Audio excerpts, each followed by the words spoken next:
Mga minamahal naming kaibigan, napapansin lang po natin na parami tayo ng parami na gustong matutunan ang katotohanan. Pero bago natin simulan ang programang ito, pakiclick muna ang subscribe button at huwag kalimutang i-like, i-share ang Facebook page natin sa Punto por Punto.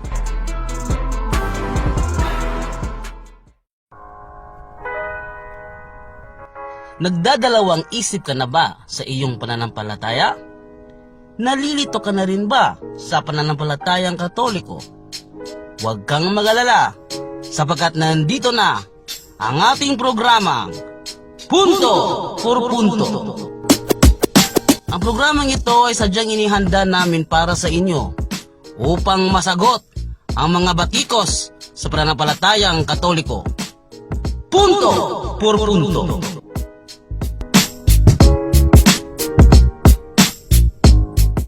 Mga kapatid, welcome sa ating episode 9 sa Punto por Punto, kung saan ating tatalakayin ang personal na komento sa ating mahal na kapatid, Brother Eli Soriano. Hindi natin marapat isipin kung may isip ka talaga, Padre. Ano? Padre pa naman, Reverend Father patawag sa'yo. Kung di ka ba naman, palibasa itong Reverend Father na naninira sa atin lasenggo Mga kapatid, inyo pong napakinggan ang pahayag ni Brother Eli Soriano. Sabi niya, naninira daw ako sa kanya. No? Ang totoo po, hindi po tayo naninira sa kanya. Sinasagot lang natin ang kaniyang paninira sa atin. Sabi niya, lasinggero daw ako. Ating pakinggan ulit. Hindi natin marapat isipin kung may isip ka talaga, Padre. Ano? Padre pa naman, Reverend Father patawag sa'yo. Kung di ka ba naman, palibasa itong Reverend Father na naninira sa atin lasenggo Mga kapatid, inyo na pong napakinggan ang direkta na sinabi ni Brother Eli Soriano na ako po ay lasinggo. At puro lang daw inuman ang aking inaatupag. Dahil dito, hindi na ako matuto sa salita ng Diyos. Ito ang kanyang sinasabi. Pakinggan natin. Napagkarami ko napakita sa mga Facebook na puro inuman ang hinaharap nito. Paano matututo ng salita ng Diyos? Mga kaibigan, naalala ko uli ang prinsipyo ni Brother Eli. At sabi niya na hindi daw siya mamersonal. Atin munang pakinggan bago natin sasagutin punto por punto ang kanyang pahayag. Po, ang aral lang aking gustong maitanyag. Itong ating mga katunggali, dinadala sa personal. Itong ating mga katunggali, dinadala sa personal. So mga kapatid, atin na pong napakinggan ang kanyang prinsipyo na hindi daw siya mamersonal. Pero sa ating na panood at napakinggan, na personal siya sa atin na tayo daw ay lasinggo, no? Hindi natin marapat isipin kung may isip ka talaga, Padre. Ano? Padre pa naman, Reverend Father patawag sa'yo. Kung di ka ba naman, palibasa itong Reverend Father na naninira sa atin lasenggo Ang mga komento ni Brother Eli Soriano sa atin ay magkahawig sila sa kaaway ni Kristo na mag-isip. Atin pong babasahin ang Luke chapter 7 verse 34. Nang dumating naman ang anak ng tao, siya'y kumakain at umiinom. Ngunit, sinasabi naman ninyo, tingnan nyo ang taong yan, matakaw, lasenggo, at kaibigan ng mga maniningil ng buwis at ng mga makasalanan. So tingnan nyo mga kaibigan, no? Ang mga kaaway ni Kristo ay katulad talaga mag-isip ni Brother Eli Soriano. Si Kristo po ay uminom, no? Katulad natin, no? Kaunti. At ano ang komento sa mga kaaway ni Kristo? Si Kristo ay Lasenggo, lasinggo at matakaw. So, atin namang babasahin ang Matthew chapter 11 verse 19. Ito po ang nakasulat, mga kaibigan. Nakita naman nila ang anak ng tao na kumakain at umiinom. So, period muna, Brother Jando. Kumakain at umiinom ang anak ng Tao. Patuloy. Anong komento sa mga kaaway ni Kristo? At ang sabi naman nila, tingnan niyo ang taong ito, matakaw, lasinggero, at kaibigan ng mga maniningil ng buwis at makasalanan. Gayunman, ang karunungan ng Diyos ay nagpapatunayang tama sa pamamagitan ng mga gawa nito. So, klarong-klaro na tayo ay ina-accuse katulad ni Kristo na lasinggero, no? At ang nag-a-accuse ni Kristo katulad natin ay ang mga kaaway ni Kristo. At si Kristo sa talatang iyon ay pinatunayan na umiinom talaga siya, no, ng bino o alak. Mga kapatid, atin pong nabatid ang salaysay ni San Mateo at San Lucas na si Kristo pala ay uminom. At anong nangyari? Sa mga kaaway ni Kristo, sabi nila, Kristo po ay lasinggo, no? Si Kristo po ay matakaw at lasinggero, no? Yun po ang ginagawa ng mga kaanib at sa puno ng ang dating daan sa atin, no? Uminom lang tayo ng kaunti at ano na ang kanilang interpretasyon? Yang paring iyan ay lasenggo, no? At laging umiinom. No? Hindi naman sila nakakita sa akin na lasing. At si San Pablo, sa kanyang unang sulat kay Timoteo, chapter 5, verse 23, ay nag-encourage sa kanya na dapat uminom ng alak. Ating mabasahin, Brother Jando? Ito ang nakasulat, mga kaibigan. Huwag puro tubig lang ang iyong iinumin. Uminom ka rin ng kaunting alak na gamot sa madalas na pagsakit ng iyong sikmura. So mga kaibigan, atin pong napakinggan ang pahayag ni San Pablo. Klarong-klaro po yun, na ini-encourage niya si Timoteo na uminom din ng kaunting alak. At yun po ang ating ginawa. Uminom lang ng kaunting alak. At si Kristo din, uminom ng kaunting alak. At ano ang nasa isip sa mga kaaway ni Kristo? Sinasabihan siya na lasinggo, lasinggero, no? Laging nalalasing, no? So ating makikita na ang accusation nila ay yun din ang accusation ni Kristo sa kanyang panahon. At sa totoo yan, hindi naman si Brother Eli at kanyang mga kasamahan nakakita sa akin ng personal na naging nalasing ako, no? Sa pag-iinom ko ng bino, no? Kung katunayan niya, yung mga picture na pinakita nila, isang beer lang, no, ang hawak natin, no? Hindi isang case. So, kung isang beer, maliit lang yan, no? Maliit na beer, no? So, yung isang beer, isang patunay na ba yan? Nalasinggiro ako. Kung isang case o dalawang case, no, masasabi nila na nasa katotohanan ang kanilang sinasabi. At hindi naman personal na kilala ako ni Brother Eli Soriano. At sa kanyang mga komento, parang sweetong-sweeto na siya sa akin, no? Na hindi pa man siya humaharap sa akin. Hanggang ngayon. At makita natin, Brother Jando, ng atin palang mga kapatid na dating daan ay hindi talaga iinom ng alak. Pero silang inumin, Brother Jando. Atin po pakinggan si Brother Eli Soriano. Ano po ba ang kanilang inumin, no? Ating pakinggan, Brother Jando. Baka yung akong sakit mo ay mapagaling ng walang bayad. Drink your own juice.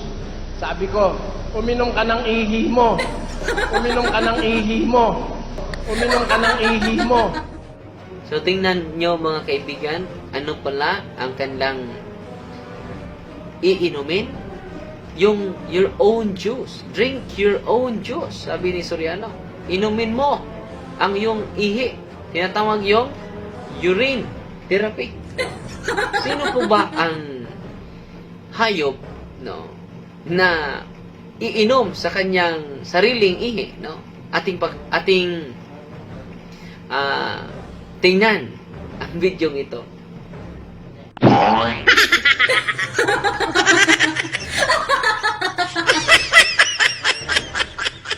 So, ang pinapalo pala ni Brother Eli Soriano na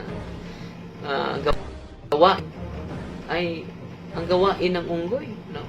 Hindi pala si Kristo ang kanilang pinapalo. Yung unggoy na uminom sa kanila, sa sarili niyang ihi. Just imagine mga kaibigan. Ito po sa ating mga mahal na mga kaanib sa ang dating daan. Saan po ba mababasa na nagsugo o nagutos ang Diyos na iinom tayo sa ating ihi? Baka yung akong sakit mo ay mapagaling ng walang bayad. Drink your own juice. Sabi ko, uminom ka ng ihi mo. Uminom ka ng ihi mo. Uminom ka ng ihi mo. Kapatid, sa pangalawang punto sa ating episode ngayon, sabi ni Brother Eli Soriano na sumasamba daw ako sa Diyos-Diyosan. Ating pakinggan ang kanyang pahayag. Hindi mo mahal ang Diyos dahil sumasamba ka sa Diyos-Diyosa na ibinawal ng Diyos na sambahin. Sabi din niya na sumasamba daw ako sa Diyosan. Ating pakinggan. Para yan ngayon pasanin mo, lagyan mong bulaklak, lumuhod ka dyan, manalangin ka dyan. Linaw po sa pahayag ko na kanilang pinuputol. Ang ating punto ay ganito. Hindi tayo sumasamba sa Diyos-Diyosan. Pero ang Diyos ay ginawa niya ang bato na maging simbolo sa Kanya. Atin pong babasahin. Nasa Biblia yan. Brother Jando, ating babasahin ang Deuteronomy chapter 32 verse 4. Ito po ang nakasulat, mga kaibigan. Siya ang bato. Ang kanyang gawa ay sakdal, sapagkat lahat niyang daan ay kahatulan. Isang Diyos na tapat at walang kasamaan. Matuwid at banal siya. So, klaro. Siya ay bato. So, klarong-klaro na hindi ko dinagdagan ang Biblia. Sa pagsabi ko na ang Diyos ay bato, nasa Biblia. At lahat ay nagsiinom ng isang inumin ding ayon sa Espiritu, sapagkat nagsiinom sa batong ayon sa Espiritu na sumusunod sa kanila. At ang batong yaon ay si Kristo. Si Kristo pala ay bato. Yan po ang bato na ating sinasamba. So inyong napakinggan mga kaibigan sa talata na ating binabasa. Siya ang bato.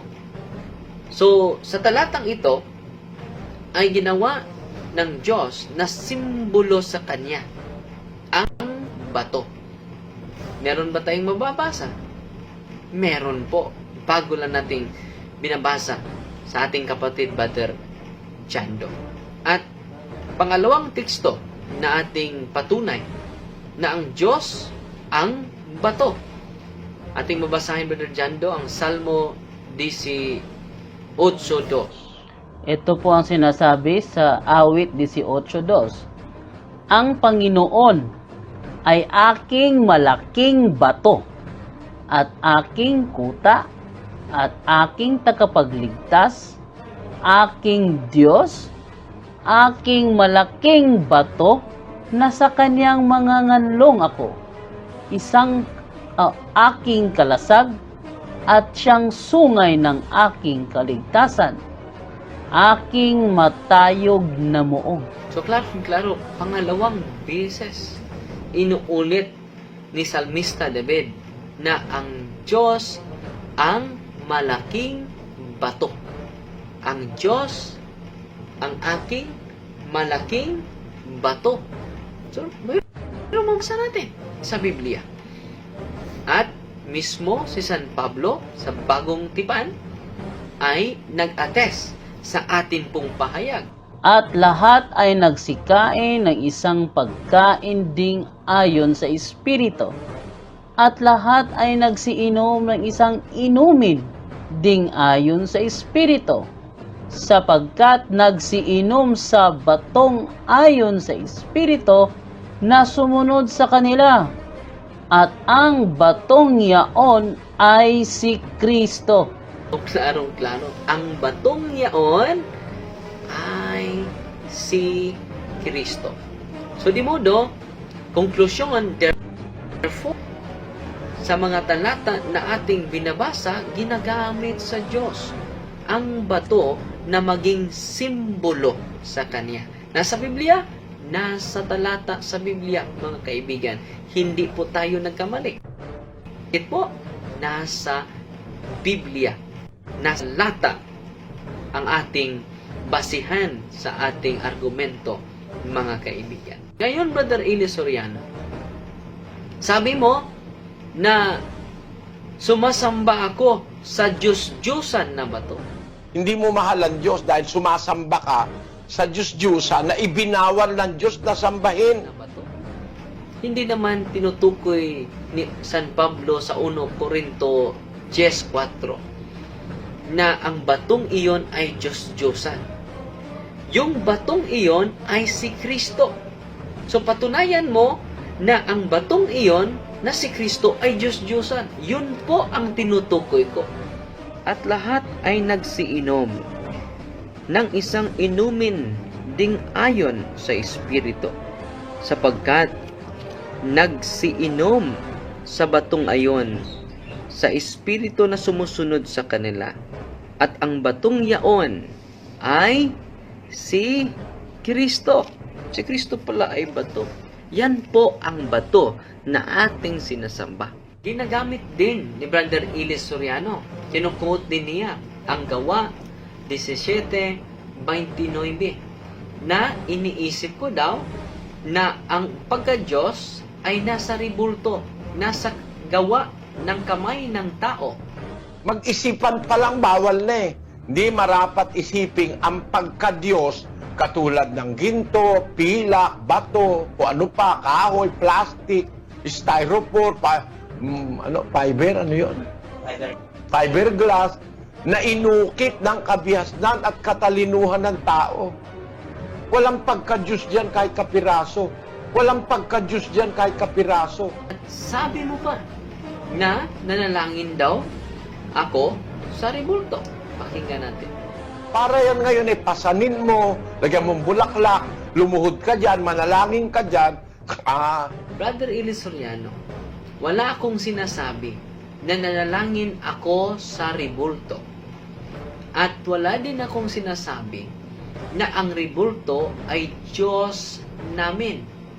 Ang sinasabi ko na ang bato na si Kristo ang tinutukoy ni San Pablo, yun po ang aming sinasamba. Hindi po yung ribulto. At lahat ay nagsiinom ng isang inumin ding ayon sa Espiritu, sapagkat nagsiinom sa batong ayon sa Espiritu na sumusunod sa kanila. At ang batong yaon ay si Kristo. Si Kristo pala ay bato. Yan po ang bato na ating sinasamba. Brother Eli Soriano, huwag mong ilagay sa bibig ko ang hindi ko sinasabi. Mali ka niyan. Mali ka niyan, kapatid. Yung hindi ko sinasabi, huwag mong ipaparatang sa akin. Hindi ko naman sinasabi na manalangin ako sa gawa ng kamay ng tao. Hindi ko naman sinasabi na ang ribulto ay tinuturing ko na Diyos. Hindi ko yan sinasabi. At yun po ang interpretasyon mo sa aking sinasabi. Ang sinasabi ko ay ganito. Base ni San Pablo sa 1 Corinto, Kapitulo 10, versikulo 4, si Kristo ay bato. At lahat ay nagsiinom ng isang inumin ding ayon sa Espiritu, sapagkat nagsiinom sa batong ayon sa Espiritu na sumusunod sa kanila. At ang batong yaon ay si Kristo. Si Kristo pala ay bato. Yan po ang bato na ating sinasamba.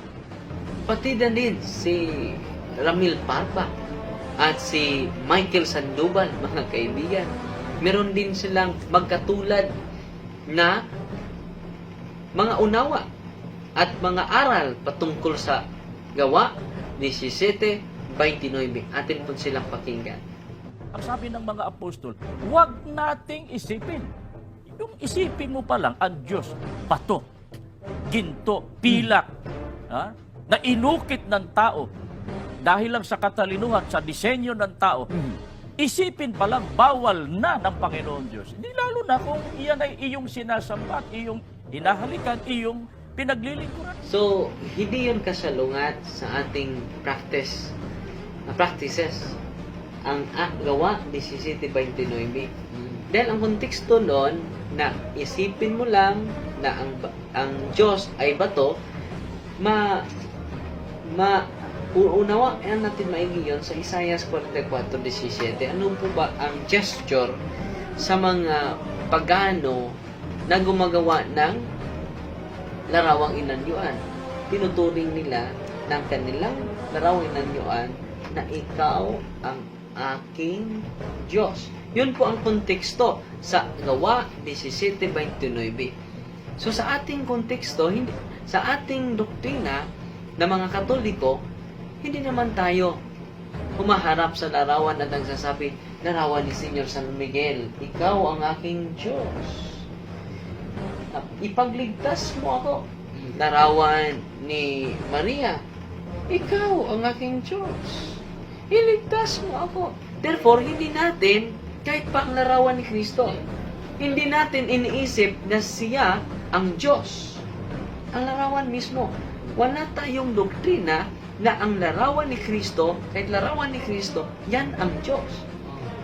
Ano ba ang nasa Our Father natin? No? Ang ating Panginoon ay nasa langit. Our Father who art in heaven. Nasa langit. Hindi natin sinabi, Ama namin, no? Nasa larawan. Hindi natin sinasabi yan, no? Ang ating Diyos ay nasa langit, hindi nasa larawan. Ang Diyos pala ay bato. Yun po ang sinasamba natin, no? Hindi mo mahal ang Diyos dahil sumasamba ka sa Diyos-Diyusa na ibinawal ng Diyos na sambahin. Mga kapatid, ang Gawa 17:29, tinutukoy dyan na ang Diyos ay hindi natin isipin na isang ribulto. Atin nyo maintindihan kung ating babasahin ang sulat ni Propeta Isaias sa 44:17. Ito po ang nakasulat, mga kaibigan. At ang labis niyaon ay ginagawa niyang Diyos. Sa makatuwid bagay kanyang larawang inanyuan. Kanyang pinagpapatirapaan at sinasamba at dinadalanginan at nagsasabi, iligtas mo ako sapagkat ikaw ay aking Diyos. So, klarong-klaro, mga kaibigan, gumawa siya ng larawan at ang larawang yaon na inanyuan ay tinuturing niya na kanyang Diyos. Ano ang padalangin niya, Brother Jando? Iligtas Mo ako sapagkat ikaw ay aking Diyos. sapagkat ikaw ang aking Diyos. So, ang kanilang Diyos pala ay ang larawan. Atin pong idagdag ang sabi ni Propeta David sa awit 115. Ito po ang nakasulat. Opo. Ito po yung sinabi ni Propeta David. Ang verse 2 to 3 ay tumutukoy sa Diyos ng Katoliko. At ang 4 ay ang sinasabi sa Isaiah 44:17. Ito po. Umpisahan po natin sa verse 2. Bakit sasabihin ng mga bansa, saan nandoon ngayon ng kanilang Diyos? Ngunit ang aming Diyos ay nasa mga langit. Kanyang ginagawa ang kanyang ibigin. Ang kanilang mga Diyos-Diyosan ay pilak at kinto, yari ng mga kamay ng mga tao. So, klaro-klaro sa talata na binabasa, no? Ang ating Diyos ay nasa langit. At every time manalangin tayo sa Ama namin, ano ba ang ating panalangin, Brother Jando? Ama namin na nasa langit ka. So, ang ating Diyos pala mga Katoliko, katulad ng Diyos sa Israel, sa Salmo 115:1-4, ay nasa langit. Pero ang ating mga kaaway, yung mga Diyos-Diyosan, ang kanilang Diyos, yung larawan. Pero sa ating mga kaibigan, ang ating Diyos, nasa langit. Ulitin mo, Brother Jando, Ama namin. Ama namin na nasa langit ka. So, ang ating Diyos ay nasa langit. Hindi tayo nagsasabi dyan na ang ating Amang Diyos ay nasa larawan. Yun po ang kahulugan sa Gawa 17:29 na tinuturing nila ang kanilang mismong larawan ay Diyos. Pero tayong Katoliko, kahit larawan ng Ama, Anak at ng Espiritu Santo ay hindi natin iniisip na yun ang Diyos. Saan ang Diyos? Nasa langit. Hindi tayo nanalangin ng ating Diyos ay nasa Larawan. So, klaro-klaro yun. Doon po ang ating kasagutan sa ating punto por punto ngayong araw na to.